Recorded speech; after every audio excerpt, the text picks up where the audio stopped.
2021년 마가다기도회 다섯째 날 오신 여러분들을 주의 이름으로 축복하고 환영합니다. 오늘 하나님께서 놀라운 은혜로 부어주실 줄로 믿습니다. 지난 주일에 시편 1편의 말씀으로 말씀을 전했습니다. 복 있는 사람은 이런 사람이다 라는 말씀을 전했습니다.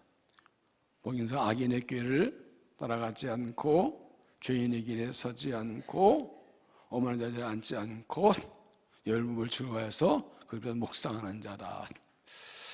이렇게 아까 이 뒤에 앉아서 찬양하며 기도하는데 이거 딱 이렇게 또 다르게 정리가 되더라고요. 복 있는 사람은 누구냐? 있으면 안 될 자리는 절대로 있지 않고 있어야 할 자리는 꼭 있는 사람이다. 맞습니까? 이 세상은 우리 하나님 백성들이 있으면 안 될 자리에 오라고 자꾸 유혹을 해요. 왜 유혹할까요? 있어야 할 자리 있지 못하게 하려고. 그래서 어떤 사람들은 꼭 있어야 할 자리인데 불구하고 유혹받아서 뭐 안 하고 있으면 안 될 엉뚱한 데 가 있어요. 그런 사람은 복 있는 사람이 아니라 복 없는 사람들이에요. 복 있는 사람들은 이상하게 복 받을 자리는 꼭 와 있어. 딴 데 놀고 안 나타나서 복 받을 자리는 꼭 와 있어. 그 사람은 희한한 사람들이에요. 절대로 그 자리를 안 빠져. 어떤 방이 있어도 복 받을 은혜 받을 자리는 항상 와 있고, 그게 복이 있는 사람이에요. 복 못 받을 사람들은 멀쩡히 있다가도 복 받을 자리는 없어. 은혜 받을 자리는 안 보여. 여러분을 축복합니다. 은혜 받아 오셨으니 축복합니다. 그래서 이런 집회 있을 때마다 누가 안 나왔나 보다 누가 나왔나에 관심이 있어요. 어쨌든 오신 분들이 복 있는 분, 복 받을 사람들이니까. 칭찬하면 마음에 좀 해봐요. 멋쩍 쑥스러워서 그래요? 대놓고 칭찬하니까. 하나님께서 이 밤에 여러분을 축복하시고 은혜 주실 줄로 믿습니다. 이건 제 얘기가 아니라 성경의 원리예요. 예수님께서 이 땅의 사역을 마치시고 하늘로 올라가셨을 때 천사 가브리엘이 이렇게 물었답니다.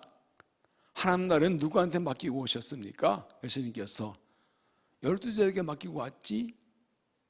누구 만드는 얘기지만 성경에 근거한 이야기지요. 그래서 이 땅에 3년 동안 계시면서 가장 집중하고 가장 힘쓰신 일이 무엇이었을까요? 12제자 훈련입니다.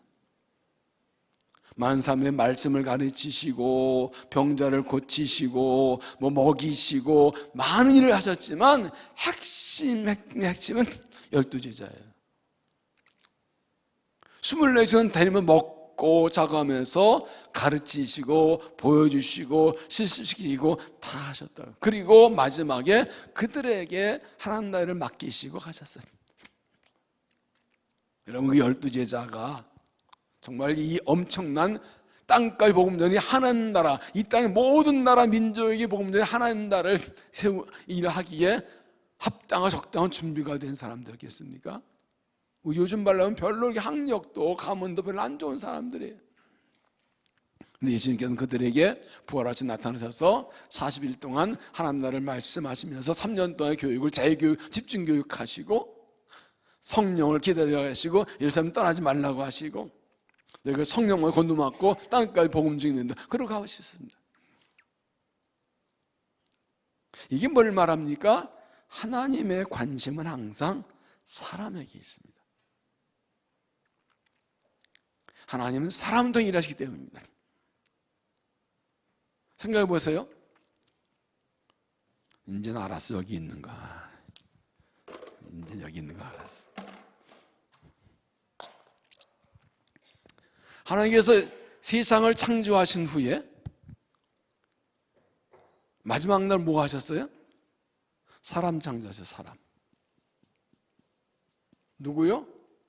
아담. 지금 사람에 대해 말씀드리는. 그리고 얼마 후에 이 아담의 후손들 뭐 이게 나오고 그 사람들이 타락하자 물로 세상을 심판하시고 새 역사 시작하실 때 누구를 부르셨어요? 노아. 노아 이후에 바벨탑 사건으로 또 세상이 하나님을 대적할 때 그들 흩으시고 본격적으로 하나님의 백성을 세우기 위해서 누구를 택하셨어요? 아브라함.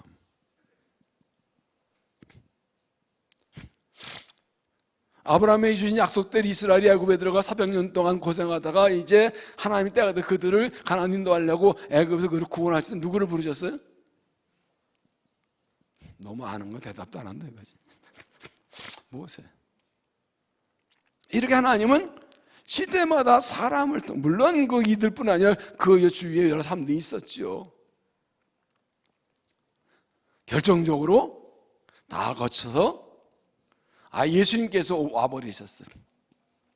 하나님이 사람 되어서 와버리셨어요, 세상에. 그리고 예수님께서 12제자를 택하시고 부르십니다. 그리고 이들에게 하는 날을 맡기고 가십니다. 이 관점으로 성경을 보면 하나님 항상 그 시대마다 사람을 통해 일하셨어요. 그래서 하나님은 사람을 찾으시고 부르십니다. 하나님 전파, 하나님 세우고 복음 전파하고 영혼을 구원하고 하나님의 뜻을 그 사람들 찾으면 시대마다, 그 시대마다 특별히 어떤 시대 흐름이 바뀔 때마다 준비된 사람들을 찾으시고 또는 사람 불러 훈련시켰다가 부르시고, 모세 같은 경우는 미리 태어날 때부터 그를 민족 구원을 위해서 태어나게 하셨고 40대 때 광야로 보내서 40년 훈련하고 80대 부르셨죠. 아브라함 불러놓고서 그 훈련하시면서 이삭 야곱을 이어가게 하셨죠. 여호수아는 또 모세의 시정으로 있다가 40년 훈련받고 이 가나안 데 들어가죠. 다 하나님이 부르시고 훈련한 것도 있고 미리 훈련하신 경우도 있고, 뭔지 모르는데 내 인생에 어려운 거 고난이 있고 난 믿음 지키려고 애쓰고 바르게 살려고 하는데 소나운 고난이 있는데 지나고 보니까 그게 다 나를 쓰시려고 훈련하신 거예요. 연단하신 거예요. 그래서 그랬구나. 제가 신학교 대학교 때 들어가서 이제 그 기사 생활도 하고 하는데 그 제가 봉사하던 교회에 나이도 여전사님 한 분 계셨어요. 그분이 이제 대학교 1학년이니까 나이가 이제 열몇 살인데도 이전사 그래. 너무 쑥스럽더라. 근데 이전사님은 음식을 안개라서 좋아 그래. 뭐죠? 나는 얘는 어릴 때 먹을 게 없어. 아무거나 다 먹어서 그런 건데 뭐. 얘는 찌재가 가난해가지고 뭘 가려. 양만 많으면 되지.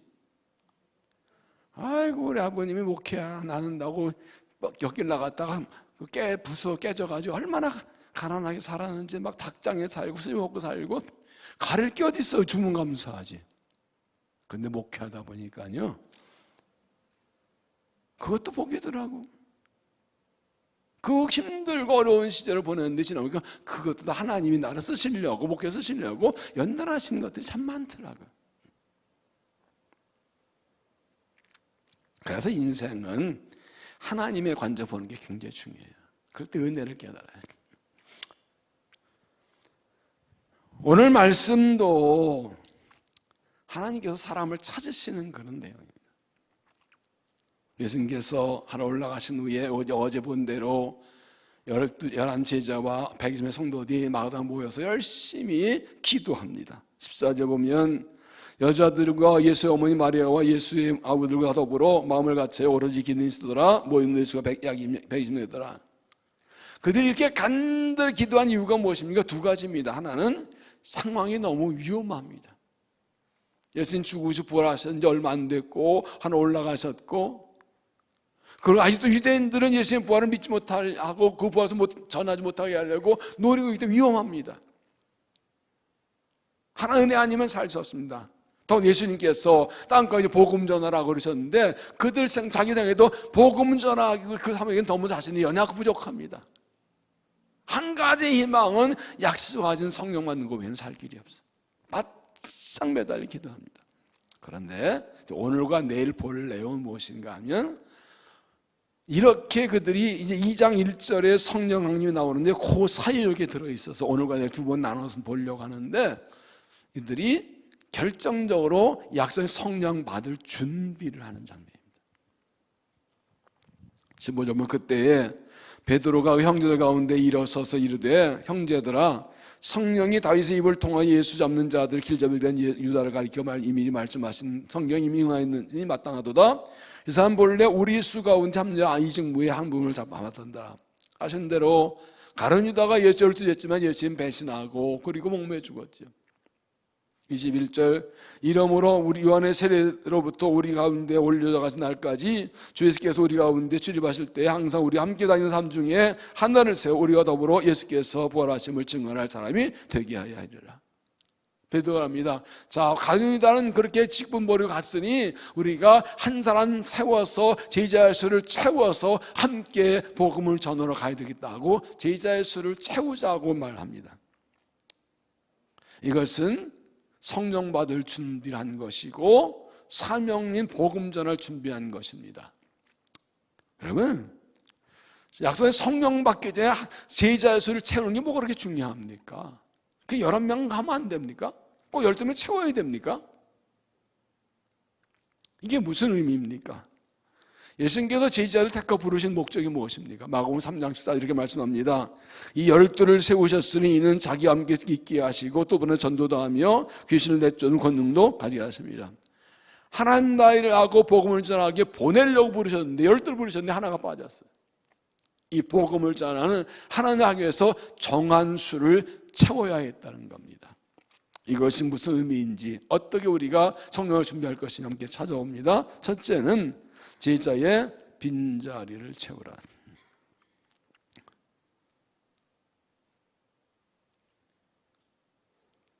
16절, 형제들아, 다윗의 입을 통하여 예수 잡는 자의 길잡이 된 유다를 가리 미리 말씀하셨으니 응하에 마땅하도다. 이 사람 본래 우리 수가 합류하여 이 직무에 한 분만 선 자라. 베드로는 12장에 한 가룟 유다의 자리를 채워야 된다고 말합니다. 11명은 안 됩니까? 근데 여러분, 예수님께서 12제자를 두개 12를 택하신 중요한 의미가 있습니다. 이스라엘 12지파를 상징합니다. 하나님께서 야곱에게 12아들을 주시고 그 12아들이 12지파가 되게 하신 것은 하나님의 뜻입니다. 그런데 그들이 사실 실패했어요. 자기들만 택한 백성을 행가하고 이방인을 멸시하고 특권을 싣고 우월주의에 빠져 선민에 빠져 있어가지고 하나님이 그들을 통해 온 세상 구하는 그 목적을 이루지 못했습니다. 예수님께서 의도적으로 12지파에 대비되는 12제자를 세워서 새로운 이스라엘을 세우신 것입니다. 12의 숫자가 상징적인 거예요. 그래서 베드로를 통해서 가룟 유다가 빠진 숫자 채워서 그 정하신 12를 채워야 되겠다는 겁니다. 성경의 숫자는 다 의미가 있습니다.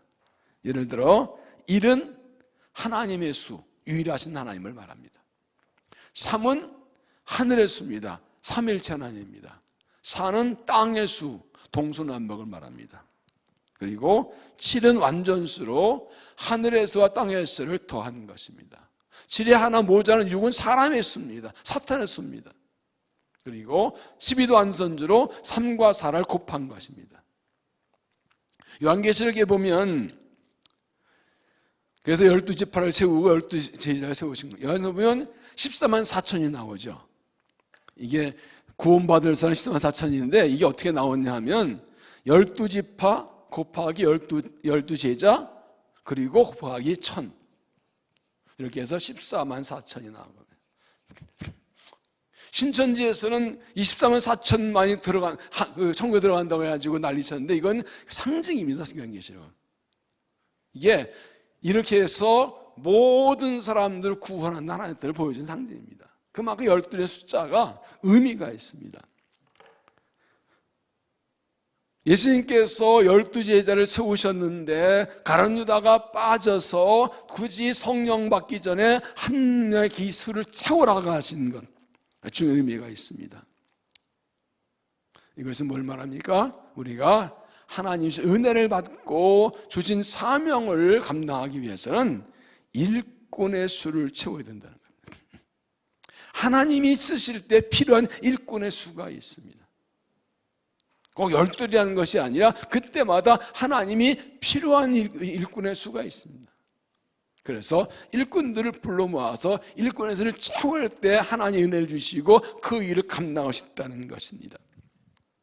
하나님이 세상에서 쓰임받을 사람들, 준비된 사람들을 찾아내고 불러 세우는 것이 중요합니다. 이것은 다른 말로 하나님께서 일꾼을 찾으신다는 뜻입니다. 이 아까 말씀드렸습니다. 하나님은 세례 행하실 때 반드시 사람을 찾아 쓰십니다. 하나님의 역사도 이렇게 꺾이고 고비가 넘어갈 때가 있어요. 생각지 않은 어떤 영적인 사건이나 일반인 사건이나 환란이나 재난을 통해서 하나님의 역사 흐름이 바뀌고 발전될 때가 있어요. 넓게 보면 지금 전 세계 코로나19라는 대환란이 온 때가 사실 영적으로도 하나 역사가 바뀌는 때입니다. 지금 하나님 어떻게 일하실는지, 이 시대 어떻게 하나 되는지 긴장하고 우리가 그 방법을 자꾸 준비해야 되는 거죠. 국가적 어떤 어려움이 있을 때에도, 교회적 어떤 방면에서 하나님 일할 때, 하나님 또 의도적으로 세량하시고 어떤 사건을 일으키시다 변화를 주기도 하세요. 교회적으로 보면 우리 교회 같은 경우는 성전 새로 건축하고 새로운 일을 출발하고 하나님 새로 향하시 변화해야 돼요. 개인의 가정에도 마찬가지고 개인 삶에도 어떤 일을 갖고 변할 때 그때는 그냥 어떤 사건이 아니라 하나님이 새를 행하실 때예요. 그러면 그때 쓰실 사람들 찾으신다.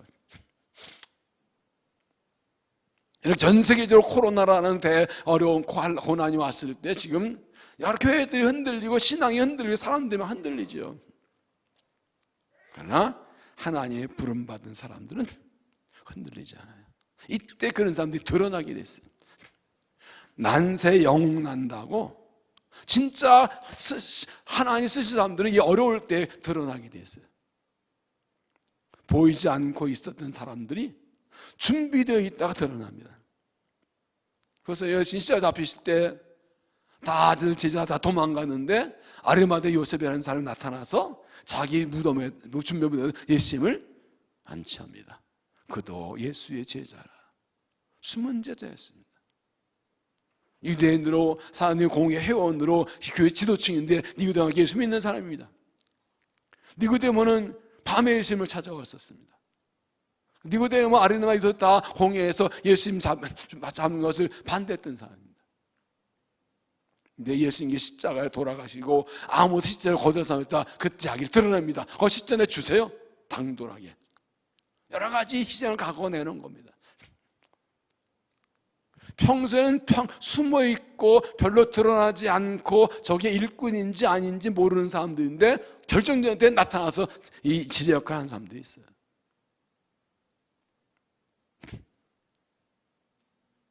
누가 이거 하지 그러고 있는데 생각지 않아서 일어나서 그 일을 하는 게 그 사람이 사역사에 쓰임받는 그런 주역이 되어가는 거예요. 그러니까 지금 부름받은 12제자 중에서 가룟유다는 예수님 배신하고 팔아먹고 죽어버렸어요. 그런데 하나님께서 그 자리를 채울 사람들을 찾고 계셨다는 이런 준비된 사람들이 있었다는 것이죠. 이때 춘천받은 마띠아와 요셉이란 두 사람은 누가복음에 나오는 예수님의 뒤따르는 70인의 전도대중에 속해 있던 사람들입니다. 이제 다 내일도 말씀드리겠지만 이미 준비된 사람들이었어요. 하나님 그 중에 택하셨어요. 하나님 오늘도 일꾼을 찾으십니다. 하나님 나라를 위해서 복음을 위해서 하나님이 이런 새 역사에 쓰임받도록 준비된 사람을 찾으십니다. 이제 내일 보겠지만 이러이러한 조건들이 있습니다. 준비되고 훈련된 사람들, 언제나 부르시면 주님의 쓰임받도록 마음 준비가 된 사람, 믿음 준비된 사람들,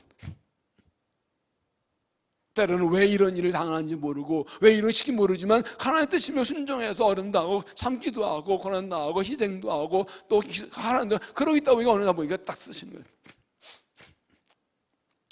하나님 뜻을 행한 일이 없어요.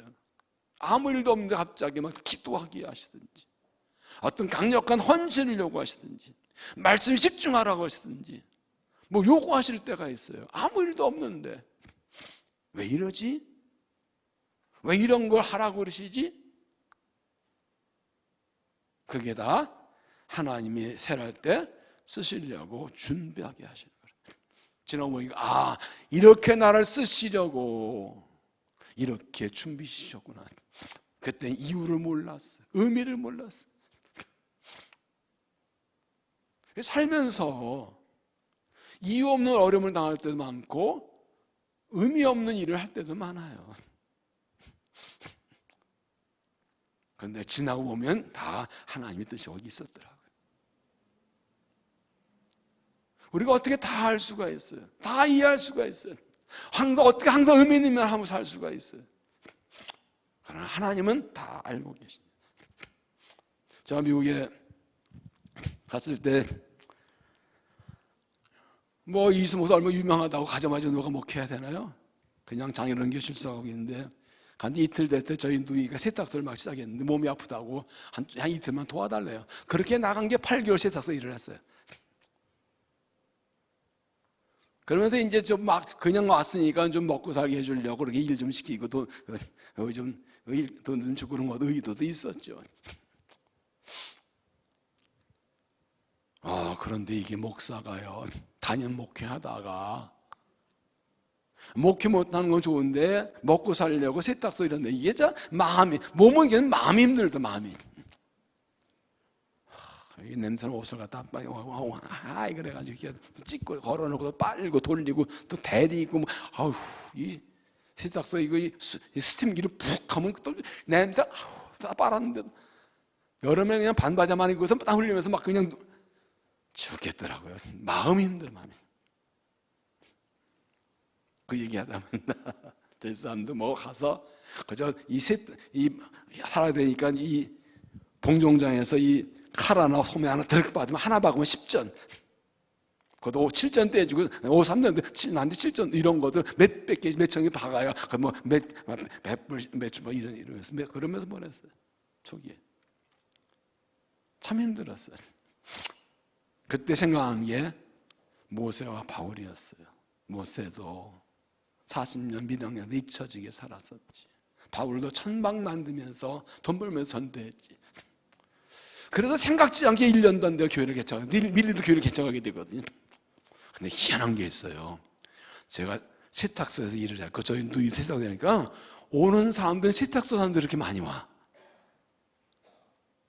그거보다 더 중요한 게 있어요. 아침 6시 일어나가지고 부지런히 찢고 나가서 7시에 가게 문 열고 6시까지 11시간 일하고 들어와 밥 먹고 씻으면 그냥 떨어져요. 그렇게 하다 보니까 목회하면서 우리 성도들이 얼마나 힘들게 먹고 살기 일한다는 것을 몸으로 체험했잖아요. 이해가 되잖아요. 그게 지나고 너무 감사한 거예요. 그 당시 힘들었는데 목회 다시 하고 보니까 그 경험이 얼마나 귀한지 몰라요. 그런데 어떤 사람들은 왜 이런 일을 당해야 되냐고, 왜 이런 고난이 오냐고, 왜 이렇게 힘들고 욕먹어야 되고 뭐 하냐고 막 야구하다가 힘들다가 막 나가 떨어진 사람이 있고, 뭔지 모르지만 주의 뜻이 걷지 이렇게 견디고 있다가 때에서 탁 스카트된 사람들이 있고, 때가 되면 그 사람들을 이 가로니의 빈자리에 탁 갖다 집어넣으시는, 그 자리에 딱 세우고 쓰시는 거예요. 그럴 때 부르시면 네 하고 나오면 돼요. 이게 마음의 준비 안 된 사람들은 불을 못 알아듣거나 왜 오라고 그래, 힘들겠는데 이것도 힘든데 또 뭘 하라고 그래, 그리고 그냥 이렇게 빼버려요.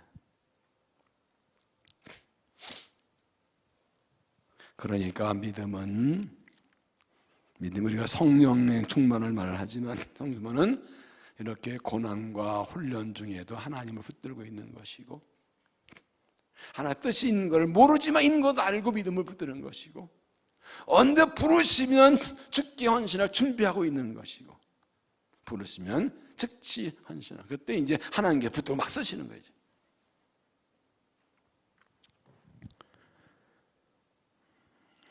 이사야 선지자의 경우 보면 우시아이 죽던 해에 나라가 아주 어지러울 때 하나님을 구하려고 성전에 나갔다가 보좌에 하나님의 영광을 봅니다.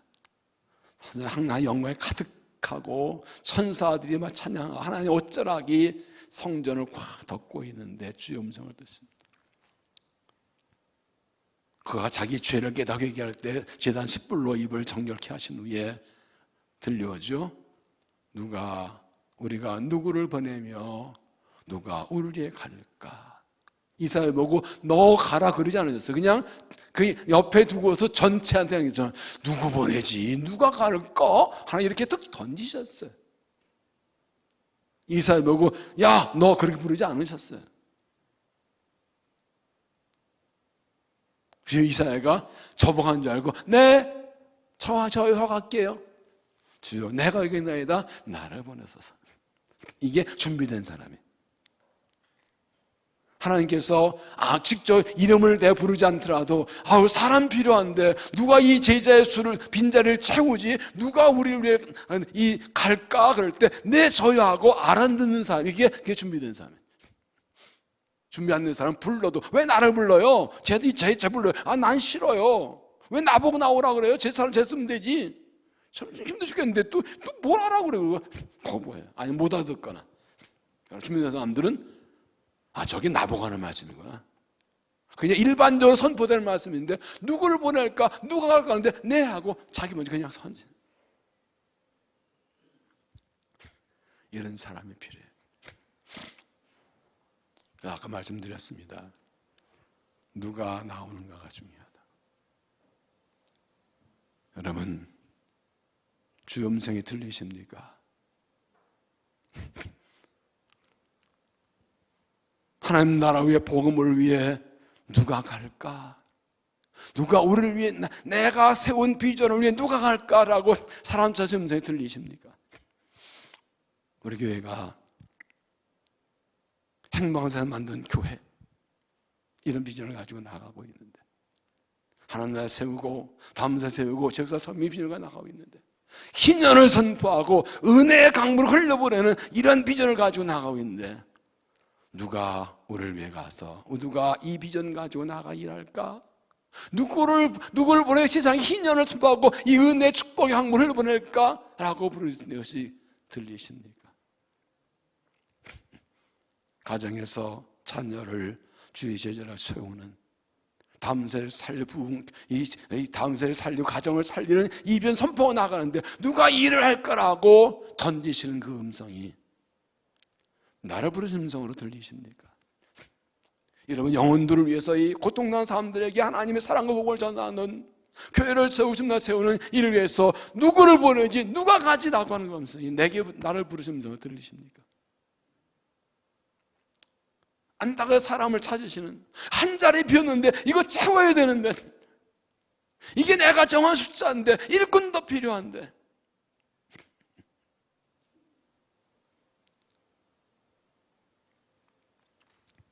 주의 음성을 듣고 이사야처럼 내가 여기 있습니다, 나를 보내 선신하고 그 제자의 빈자를 채워서, 정하신 숫자를 채워서, 일꾼의 자를 꽉 채워서 주님 나라에 쓰임받는 일꾼 되시기를 주의 이름으로 축원합니다.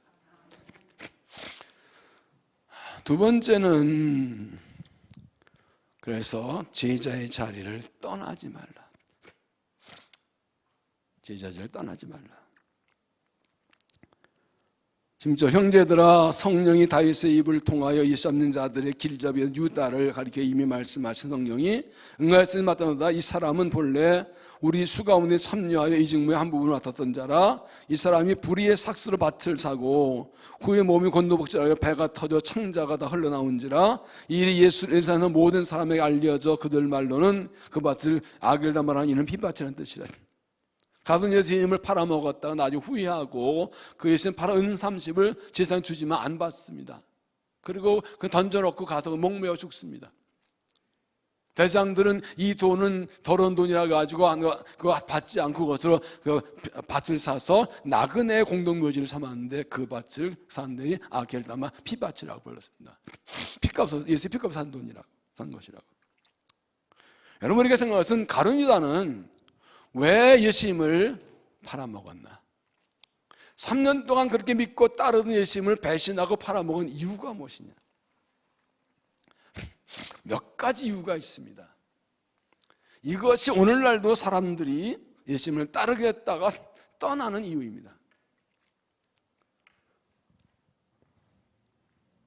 첫째는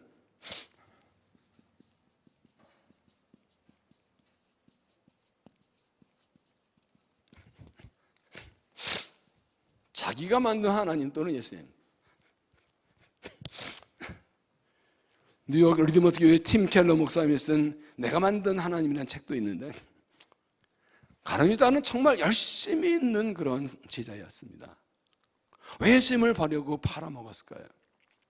본래 가룟 유다는 셀루똥이라는 독립당원입니다. 로마 제국에 앞장서서 독립운동 일으켜서 이 나라를 독립시키는 이 독립당에 열렬히 당원이었습니다. 그러다 예수님을 만났는데 예수님께서 뭐 말씀을 가진 능력이 있고 뭐 병자 고치고 막 죽은 사람 살리고 하는 거, 이게 구약에 예언한 메시아 하는 거 똑같아요. 이분이다 하고 예수님을 나라를 통일시킬 왕으로 믿고 따른 겁니다. 제자들 대부분 많이 그랬죠. 근데 본인이 예수님께서 그 이상은 안 해.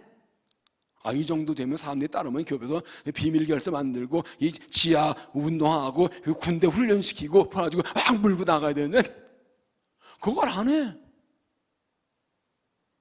암만 기다려도 군대 조직하고 할 독립운동 이 레지스탕스 할 기미가 안 보여요.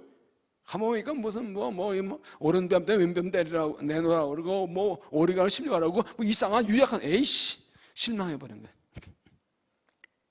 그래서 아니네 그러고 돈이나 벌자고 그냥 팔아버린. 그 당시 은30은 노예 한 사람 몸값입니다. 그 믿고 따른 메시아를 믿고 다른 스승을 노예 한 값을 팔아먹는 것은 이게 뭡니까? 내가 기대했던 예수님이 아니다. 그런 마음속에 메시아는 이런 분이라고 딱 그린 그림이 있었습니다. 거기 안 맞은 거예요, 예수님이. 내가 만든 예수님의 모습이 안 맞은 거예요. 그러니까 버린 거예요. 오늘날도 이런 사람 많습니다. 내가 만든 하나님, 하나님은 이런 분이야. 하나님 나한테 이런 분이어야 돼. 나한테 이런 분이어야 돼. 이런 거 해주셔야 돼. 하나님은 나한테 이렇게 해주셔야 되지. 난 이거 바란다고? 내가 만든 하나님, 내가 원하는 하나님, 내가 바라는 예수님. 딱 그림이 있어요. 그 규격이 안 맞으면 버리는 거예요. 그럼 누가 하나님이야? 지가 하나님이지. 오늘날도 그런 사람이 많아요. 자기 마음대로 생각해. 교회는 이런 곳이어야 돼. 하나님 이런 분이어야 돼. 라고 기대하고 왔는데, 그걸 계속 고집하고, 주장하고, 바래고, 달래고, 안 되면 그러다, 하고 뒤집어, 확 뒤집어. 그렇게 열심히 하는 거 확 뒤집어버려요. 헷갈려버려요. 가룟유다. 나가 예수님 막 반대하고, 교회 비난하고, 막 욕하고 난리나. 가룟유다. 그런 사람 많아요. 그래서 믿던 사람이 더 악하다는 얘기는, 믿던 사람이 더 교회를 바뀌었느니 그래서 그런 거예요. 내가 만든 하나님. 신앙은 뭐예요? 하나님이 보여주시는 대로 믿고 따르는 겁니다. 하나님은 안 변해, 내가 변해야 되는 거예요. 하나님 바꾸려고 그래. 왜 예수를 바꾸고 교회를 바꾸려고 그래? 하나님이 정하신 하나님의 역사가 하나 뜻이 있는 거예요. 교회는 이래야 돼, 예수는 이래야 돼, 신앙이 돼야 하고 자기 그래. 그건 자기가 주인이지. 이런 사람이 예수를 팔아먹는 거예요. 하나님을 나의 왕으로 모시고 예수를 나의 구주로 주는 것이고 그분께 복종하는 게 신앙이잖아요. 그 아버지의 사랑, 하나님 나라 백성은 하나님의 통치를 받는 거든. 예수님은 여전히 내가 왕이고 내가 주인 삶이 얼마나 많은지 몰라요. 쓰실 수 없고 하나님 역사 나타날 수가 없어요. 신앙은 하나님 앞에 섰을 때 내가 얼마나 더러운 죄인인지 깨닫고, 완악하고 미련하고 욕심 많고 투한 죄인이 깨닫고, 내 죄를 회개하고 예수님 십자가 앞에 죄를 내렸고 십자가 죄 용서받고 고맙고 하나님 자녀로 새로운 전 태어나가지고 새로운 가치관을 가지고 새로운 삶을 살아가는, 이게 신앙이죠. 더 이상 나를 주를 위해 살아 복음을 살아, 이게 신앙이죠. 이게 하나님 나라에서 이게 하나의 일꾼이잖아요. 이것이 안 되면 서로 사람마다 자기가 맞는 하나님이 다 달라가지고 이게 맞다고 싸우는 거예요. 교회 안에서 자기가 주인이야. 기준이 자기야. 이런 사람 넌 예수님 팔아먹을 사람들. 하나님 앞에서 나를 내려놓고 전능하시고 전지하시고 완전하시고 의로우신 하나님, 그분을 내 아버지 모시고 그분을 믿고 따라가는 거지. 그 하나님을 만나면 완전히 변화되는 거죠. 이 하나님이 위대하신 하나님. 근데 요만한 인간의 생각까지 하나님 판다. 인간의 머리에 하나님 집어넣었다가 얼마나 미련한 무지한 인간인지. 그 하나님이 광대하시고 위대하시고 엄청나시고 기쁘지 하나님이 바르고 이 무한한 하나님의 진리와 사랑을 깨닫고 거기에 푹 빠져버리는 거죠. 그게 진짜 제자죠. 그런 사람이 쓰임받는 거죠. 또 하나 가룟 유다가 예수님을 배신했던 이유는 돈의 욕심 때문이에요. 돈의 욕심, 물질 욕심 때문이에요.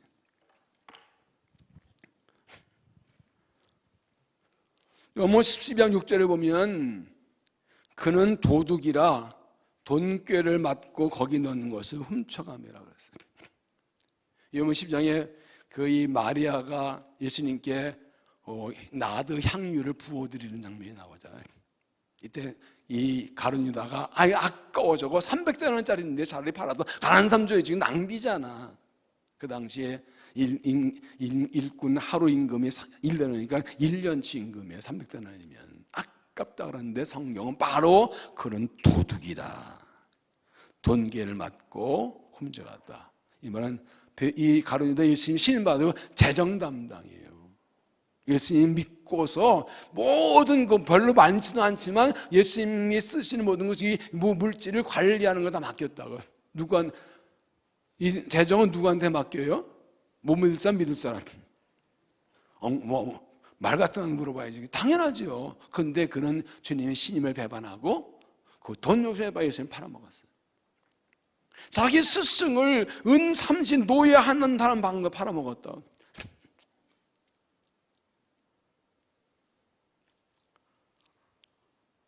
예수님의 부름받고 선택받고 헌신했지만 중간에 물질의 욕심에 빠져서 죄인 사람들 많아요.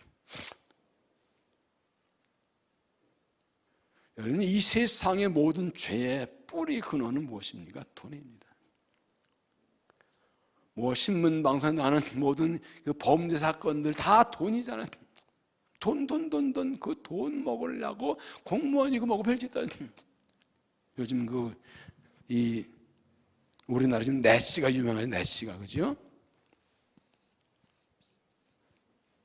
이런 내 공사 다니는 사람들이 돈 잘 벌잖아. 그놈이지 뭐. 왜 해먹냐고 그러는데 그놈도 그 집에 가면 똑같이 더 해먹더라고. 네? 인간이 그래요. 우리나라 뭐 다 그래요. 세계 모든 다 그래요. 교회도 마찬가지예요. 교회에서 문제나는데 이 재정 문제라는 데가 굉장히 많아요. 그래서 디모데 6장에 돈은 사랑함이 일만하게 뿌리라 그랬어요. 예수 제대로 성령 충만하면 이 물질 욕심 벗어날 수 있어요. 이것을 벗어난 사람이 진정한 제자예요. 겉으로는 뭐 공의, 정의를, 속에는 돈이 하려고 그 흑심을 갖추고 있는 사람, 사실은 굉장히 많아요, 세상에. 뭐 정의 공의지만 속은 다 지 돈 벌려고 그런 거예요. 얼마나 더러운 세상인지. 마귀는 우리를 물질의 유혹으로 우리를 넘어뜨립니다. 가룟 유다 그런 사람이에요. 더 중요한 게 있어요. 세 번째는 생각을 지키지 못해서 그래요. 다른 말은 마음을 지키지 못했어요.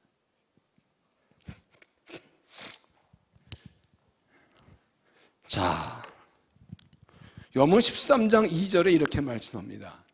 마귀가 벌써 시몬의 아들 가룟 유다의 마음에 예수를 팔려는 생각을 넣었더라. 세 번역은 악마가 이미 시몬 가롯의 아들 유다의 마음속에 예수를 팔아넘길 생각을 불어넣었다. 잘 보세요. 가룟 유다가 이 예수님에 대해서 내가 원하는 예수님 아니라는 생각이 있고 물질 욕심인 상태인데 거기까지는 그럴 수 있다고 쳐요. 근데 어느 날 마귀가 훅, 야, 네 마음에 안 들지 예수님? 돈 먹고 할지? 팔아먹어. 훅 넣어준 거예요. 이 생각 훅 들어온 거예요. 어이씨, 유대인들 자기 잡으려고 그러는데 선생님 팔아버릴까? 훅 들어온 게 생각이. 잘 보세요. 마귀가 우리 마음속에 말도 안 되는 생각을 훅 넣어줄 때가 있어요. 스승을 배반하고 하나님을 팔아먹는 같은 말도 안 되는 이상을 훅 넣어줄 때가 있어요. 우리는 누구도 다 똑같아요. 누구도 예외가 아니에요. 누구나 그럴 수 있어요. 물론 이 가룟 유다 마음속에 이렇게 예수님을 뭐 마음에 안 들어하고 욕심이 있는 거 깔려 있긴 했지만 중요한 건 이거예요. 그때 바로 가룟 유다 이건 아니죠. 그 생각을 떨어버렸는데 그걸 그냥 가지고 있었다고. 그 생각을 떨쳐버리지 않았다고. 우리가 아무리 성령 충만해도 우리 삶에 별 생각 다 들어와요. 이건 아니죠. 생각 다 털어버리고 살잖아요. 그거 가지고는 언젠가 그 생각대로 죄를 짓는다고.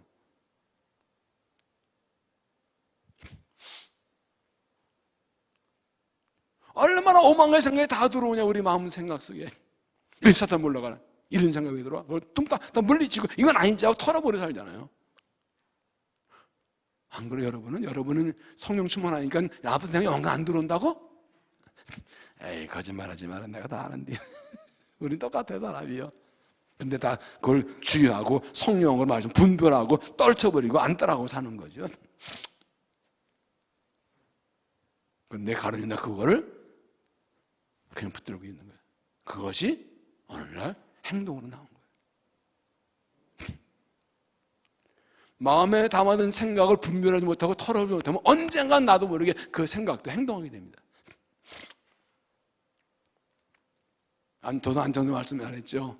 생각이 말이 되고 말이 행동이 되고 행동이 습관되고 습관이 운동을 만든다. 이 생각을 분별하는 게 굉장히 중요해요.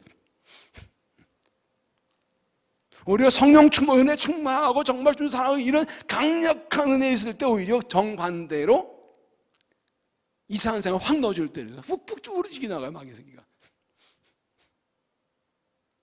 모를 땐 내가 나쁜 놈이라고 생각했나? 내가 그래서 내가 베이스가 깔기도 했지만 그러나 나를 넘어뜨리려고 이상한 데가 막 뿌려넣기도 해요. 내가 그 끌려가기 쉬운 아주 결정적인 생각을 톡 집어넣어준다고. 그럼 거기 훅 끌려가면 죄를 짓는 거예요. 그러니까 분별하면 아니지 하고 털어내야 돼요.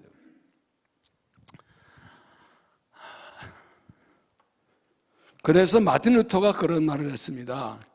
새가 날아가면서 내 머리에 똥을 찍사는 건 어쩔 수 없다. 그건 불가항력이에요. 그죠? 그러나 그 새가 내 머리에 둥지를 트는 것은 용납할 수 없다. 그건 내 책임이에요. 새가 여기 머리 둥지 뜰 때 가만히 있으면 내 책임이죠. 비켜 하고 털어내야지. 어디 내 머리에. 그 생각이 들어오는데 생각이 자리 잡게 하는 건 내 책임이에요. 그래서 갈라디아서 5장 16절 이렇게 말씀합니다. 내가 이르노니 너희는 성령을 따라 행하라. 그러나 육체의 욕심을 이루지 아니하리라. 육체의 성은 성령을 거스르고 성령은 육체를 거스르니 이들이 더 대적함으로 너희가 원하는 것을 하지 못하게 하려면이라. 너희가 만일 성령이 인도하신 바가 되면 율법 아래 있지 아니하리라.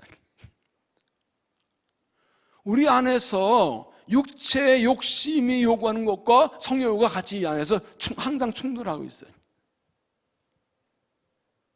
그때 이건 아니죠. 딱 떨쳐버리고 성령을 따라가야 된다. 성령 충만이 무엇입니까? 이럴 때 과감히 육체의 생각과 육체의 욕구를 떨쳐버리고 성령을 따라갈 수 있는, 성령의 생각을 따라갈 수 있는 상태가 성령 충만이에요. 성령 충만하면 육체의 요구와 욕심의 소리는 그렇게 작게 들리고 별로 유혹이 안 돼요. 에이씨 뭐 이래. 성령의 생각이 강하게 들려와요. 이거다 하고 근데 성령 충만이 식어지면 성령의 소리는 작게 들리고 안 땡겨. 근데 육체의 유혹의 소리가 자꾸 막 크게 들려고 막 쏠려 그래. 이게 성령이 깨진 상태. 그래서 성령을 따라 행하면 일벌에 있지 아니라 성령을 따라가면 죄를 짓지 않는다 그 말이에요. 근데 가룟 유다는 마귀가 훅 넣어준 생각을 그냥 가지고 있었어요. 왜요? 이미 그 뭐가 베이스가 깔려 있었죠. 내 마음에 안 든다 예수님. 내가 원하는 예수 메시아 아니다. 돈 욕심 이게 깔려 있으니까 거기에다가 생각을 뿌리니까 그냥 그 잘못된 토양에 그 죄악의 생각의 씨가 뿌리를 내려버리는 거예요. 마음을 깨끗하게 하는 것도 있고 잘못된 생각의 씨를 뽑아버리는 것도 필요해요. 왜 이 말씀 드리느냐? 우리도 주님의 제자를 부름받았어요. 우리도 가룟 유다처럼 이런 이유로 제자지를 떠날 수도 있는 사람들이에요. 누구도 장담 못해요. 이 세 가지 중에 나는 하나 다 해당했는다. 그런 분 계십니까? 그분은 저보다 한 수 위일 것 같은데. 우리 누구나 다 예외가 없어요. 그러나 우리가 하나님 앞에 굴복하고 예수님으로 만족하고 성령으로 잘못된 생각을 던져버리고 사는 거죠. 그래야 위대하신 하나님 앞에 굴복하고 무릎 꿇고 그분을 나의 아버지를 모시고 예수님을 만족하고 욕심 빠지지 않고 성령으로 생각을 분별해서 던져버리고 살아야 제자 자리를 떠나지 않고 항상 거기 있을 수가 있다.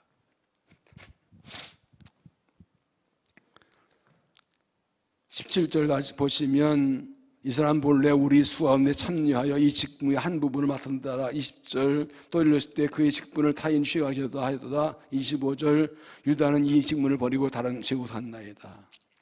유다는 자기 제자의 자리를 버리고 가버렸지만 하나님은 다른 사람을 세우셔서 그 자리를 채우시고 여전히 일하셨습니다.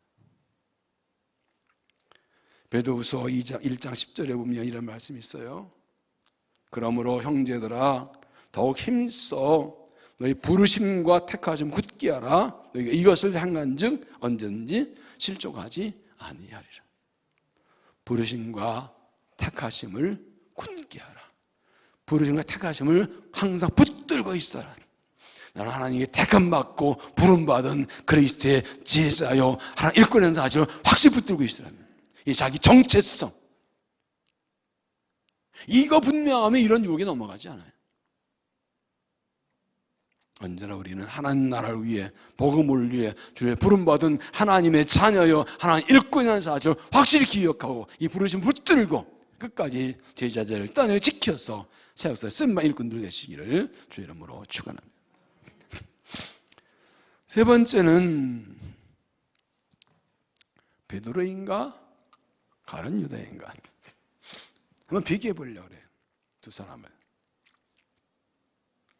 베드로나 가룟 유다나 다 똑같이 죄를 짓고 실패한 사람들입니다. 가룟 유다는 예수님을 팔아먹었고 베드로는 예수님을 3번 부인했습니다. 그런데 가룟 유다는 제자리를 떠났고 베드로는 지금 제자 자리에 그냥 있습니다. 가룟 유다는 자기 잘못 깨달을 때 통곡하고 목매어 죽었고 베드로는 죄를 깨달을 때 통곡하고 회개했습니다. 가룟 유다는 자기 직분을 버리고 떠나서 다른 사람의 직분을 주어졌는데 베드로는 지금 여전히 사도의 직분을 지키고 있습니다.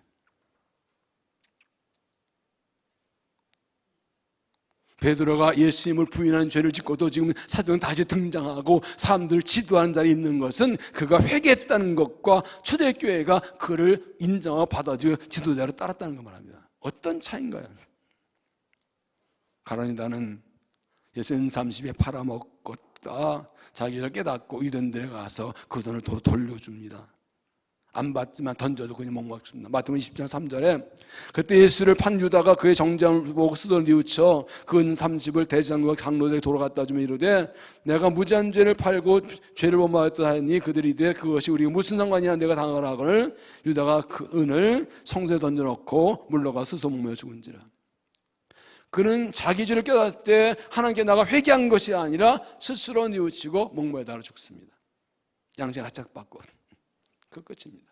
베드로는요, 예수님 잡혔을 때 몰래 따라갔다가 이제는 부인했습니다. 너도 이제 아니야 3번 부인했습니다. 그때 어떻게 했나요? 마태복음 20장 14절 그가 저주하며 맹세 이르되 나는 그 사람 알지 못하라 하니 곧 닭이 울더라. 이에 베드로가 예수의 말씀에 닭 울기 전에 네가 3번 나를 부인하심이 생각나서 밖에 나심이 통곡하니라. 예수님께 그러셨죠.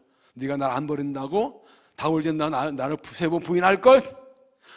부인하지 닭이 꺾이니까 예수님 말씀이 생각나서 통곡합니다. 이 보면요 예수의 말씀이 생각나서 이게 믿음. 죄를 지었을 때도 주의 말씀이 생각나는 거예요. 죄를 지었지만 여전히 주님과 연결되어 있는 거예요. 그래서 자기 죄를 깨닫고 통곡 회개하고 그렇게 예수님을 떠난 것이 아니라 제자 공동체로 거기 계속 그냥 있습니다. 떠나지 않고 있습니다.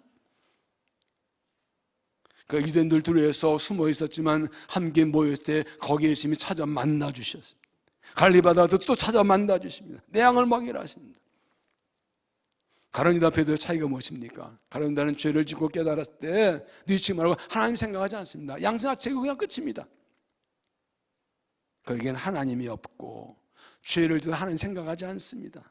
그가 평소에 하나님 연결되지 않았고 하나님 생각하지 않고 살아가 보여주는 겁니다. 만약 그 평소에 하나님을 생각하고 하나님 두려워 믿음을 가졌다면 그때 회개했겠죠. 그러나 그런 양심에 같이 막 그냥 이건 아니다 하고 내가 스승 팔아먹네 하고 그냥 죽어버립니다. 하나님이 없습니다. 그에게는.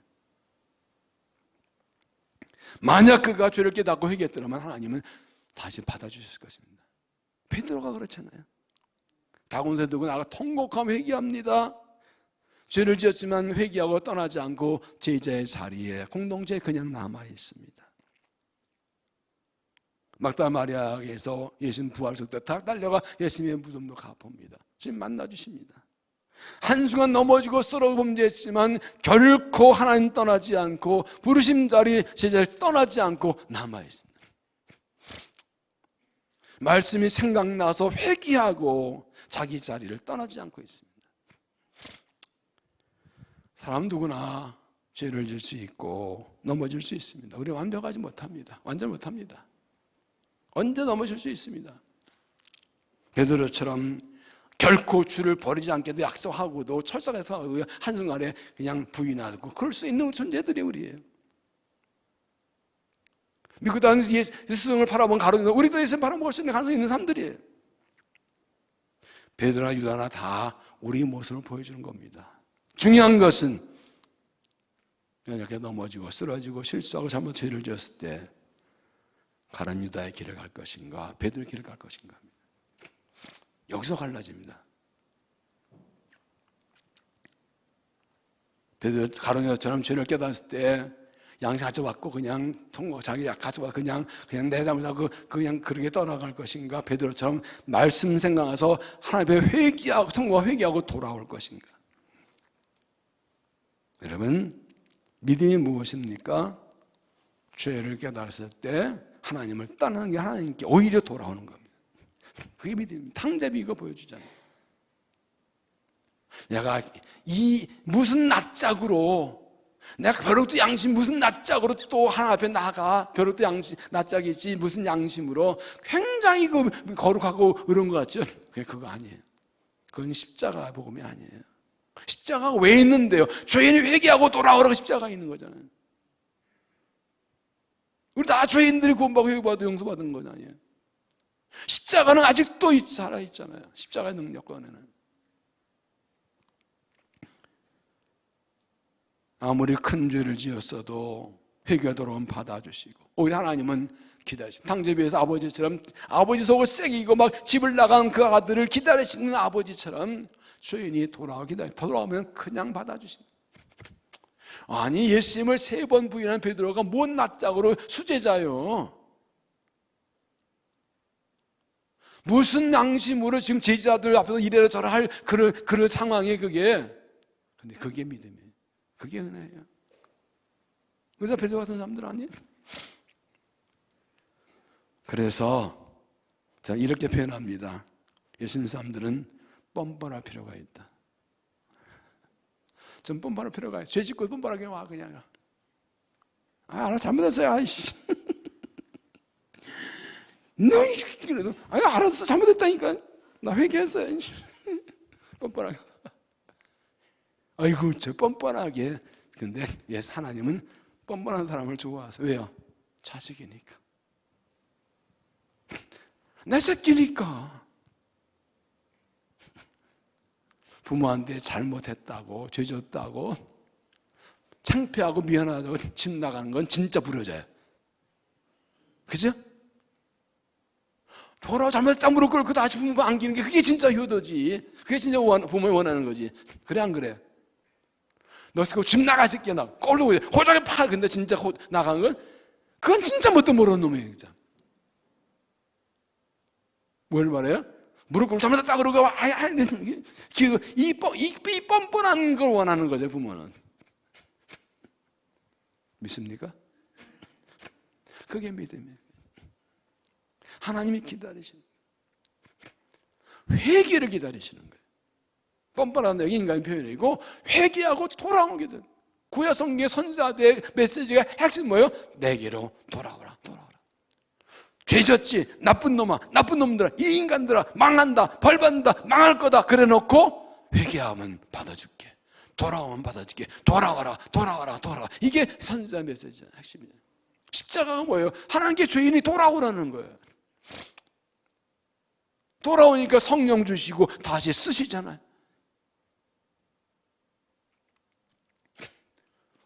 뻔뻔하십시오. 지금까지 뻔뻔하게 살았잖아. 계속 뻔뻔합시다. 뻔뻔하지 않으면 여기 앉을 수가 없어지잖아. 못났짝으로 여기 서서 뭐 설교하고 말씀 듣고 뭐 하고 그래. 우리가 얼마나 큰 죄인들인데, 얼마나 하나님 마음을 얼마나 아프겠는데. 그럼 하나님 사랑 믿고 돌아와 뻔뻔하게 은혜 받고 용서 받고 또 하자. 자, 하나님이요 진짜 속이 좋으세요. 막 당장 죽일 죄인 같은데 회개 돌아오면 다 잊어버리시고 언제 그러나 그래요. 그냥 아들 왔다고 막 송아지 잡고 뭐 옷 입히고 단추하는 것처럼 내 아들 돌아왔네, 내가 잔치한 것처럼. 이 신앙은요 이 하나님 앞에서 즐기는 거예요. 성장만 때 공부하셨을 거예요. 신앙은 하나님의 잔치자리에서 그 아들됨을 즐기는 거예요. 다 아버지 산 팔아먹고 다 아버지만 긁어놨지만 돌아와서 받았을 때 그 은혜를 누리는 게 신앙입니다. 구원의 즐거움을 누리는 거예요.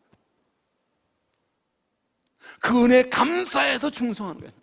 내가 얼마나 마음을 속 아프게 해갖고 주님이 속을 썩이고 죄를 졌는데 이런 내가 돈을 받아주셔서 감사하다고, 그게 감사해서, 그러나 연약하니까 능력 달라고 성령 달라고 기도하고 그 성령 은혜 받아가지고 충성하는 거예요. 받아주신 게 감사해서. 할렐루야. 우리가 이걸로 사는 거잖아요.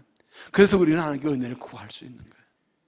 그 은혜 갚기 위해 살아가는 건데 부족하니까 성령의 능력, 성령 충만 달라고 구하는 거예요.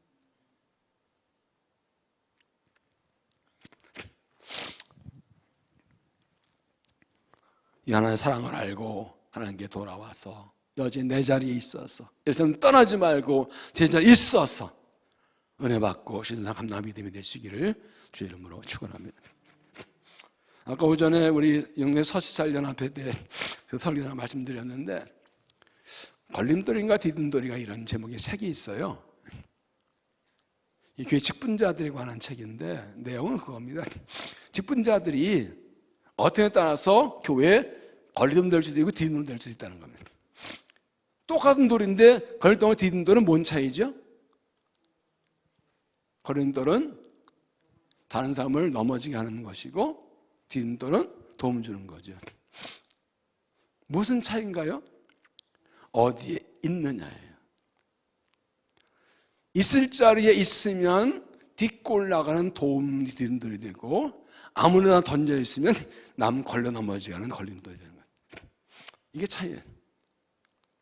분명히 높은 데 올라갈 뒷골로 디딤돌로 여기 갖다 놨는데 이게 딴 데가 있어. 그러면 가다 사람들이 이거 뭐야 거기 걸려 넘어진다. 돌이 얼마나 크고 얼마나 잘생기고 얼마나 비싸고 반짝으로 그건 중요하잖아요. 어디에 있느냐가 중요해요. 못생긴 돌도 있을 자 있으면 디딤돌로 쓰임받는 거고 잘생긴 돌도 아무데나 딴 자리가 있으면 내 자리 떠나 있으면 그건 걸림돌이에요. 이게 일꾼의 모습이에요. 내 자리에 항상 있을 자리 있으면 주님의 도움되고 남 도움된 일꾼인데 딴 자리에 있으면 가룟 유다처럼 남을 넘어지게 하는 사람이 되는 거예요.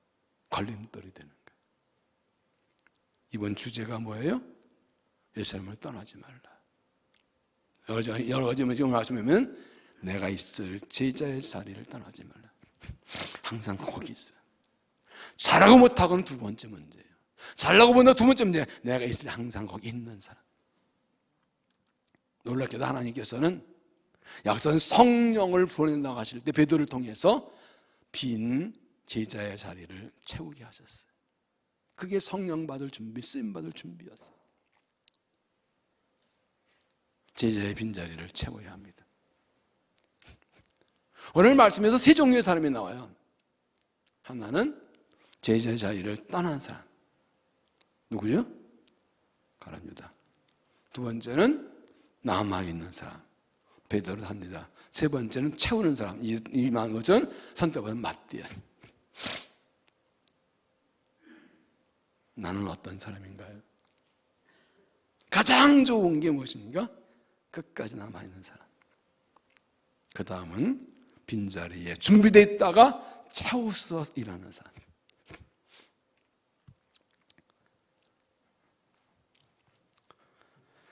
사람. 하나님이 사람을 찾으십니다. 사람을 부르십니다. 이 제자의 자리를 채워서 일할 수 있는 사람. 끝까지 제자를 떠나지 않는 사람. 너무 실패해도 다시 돌아오는 사람. 그런 사람 되어서 이 지금 하나님의 역사가 바뀌고 새 역사 시작할 때에 준비 쓰임 받는, 그래서 준비되어 성령 충만 받고 능 받고 주님의 성을 감당하는 믿음 될 수 있기를 주 이름으로 축원합니다. 기도하겠습니다. 하나님, 멸망받을 죄인들을 사랑하셔서 구원하시고 하나님 전 삼아주시니 감사합니다. 우리를 통하 일하시려 우리를 주의 일꾼 제자로 세우시 감사합니다.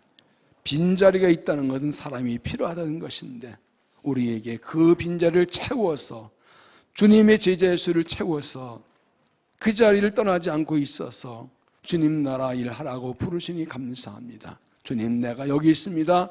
나를 보내시옵소서.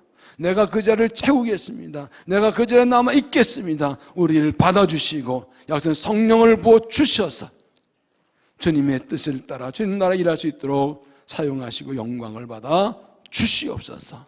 예수님 이름으로 기도하옵나이다.